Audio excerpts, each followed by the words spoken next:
आज आप सुबह से बहुत चुपचाप हैं। डॉट क्या बात है? तबीयत तो ठीक है? रमा ने अपने पति राज से पूछा। डॉट राज बोले, नहीं लखन की माँ, बस किसी निर्णय पर पहुंचने की कोशिश कर रहा डॉट हूँ। डॉट रमा कैसा निर्णय? राजलखन की माँ, अब इस उम्र में हमसे तो कुछ होने वाला नहीं है। डॉट क्यों न हम वृद्धा आश्रम में ही चले? डॉट रमालखन के बापू, बात तो ठीक है डॉट, मगर अपना घर छोड़कर क्या अच्छा लगेगा? राजा, बच्चा खराब देखोगी या सुकून से मरना चाहोगी? रमा, आखिर बेटा क्या सोचेगा?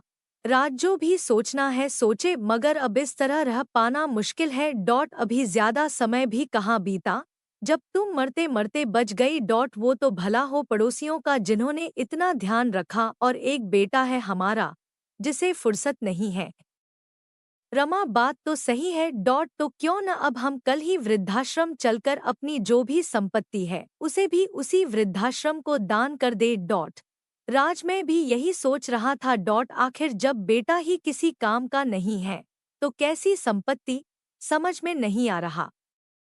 आजकल का फैशन समाज को कहाँ ले जाएगा? छोटे छोटे बच्चे भी बड़ों की इज्जत नहीं करते। डॉट वो हमारा छोटू है, वो भी बाबा दादी के पाँव तक नहीं छूना चाहता। डॉट पास नहीं आता। डॉट मन में कसक सी होती है। डॉट रमा, अब दुखड़ा न गाओ, हमारे सास ससुर ने हमें कितना सहारा दिया। डॉट मैं तो अपने माँ बाप को ही भूल गई। डॉट हमारा बेटा भूख लगने पर ही माँ को याद करता था, दादी बाबा का दुलारा जो था। डॉट राजब रहने भी दो, दर्द न बढ़ाओ। डॉट उस जमाने की बात और थी। डॉट नया जमाना तो माँ बाप को लावारिस की ही मौत देगा। डॉट इसी एकल परिवार के कारण अब सगे संबंधी भी बिखर रहे हैं।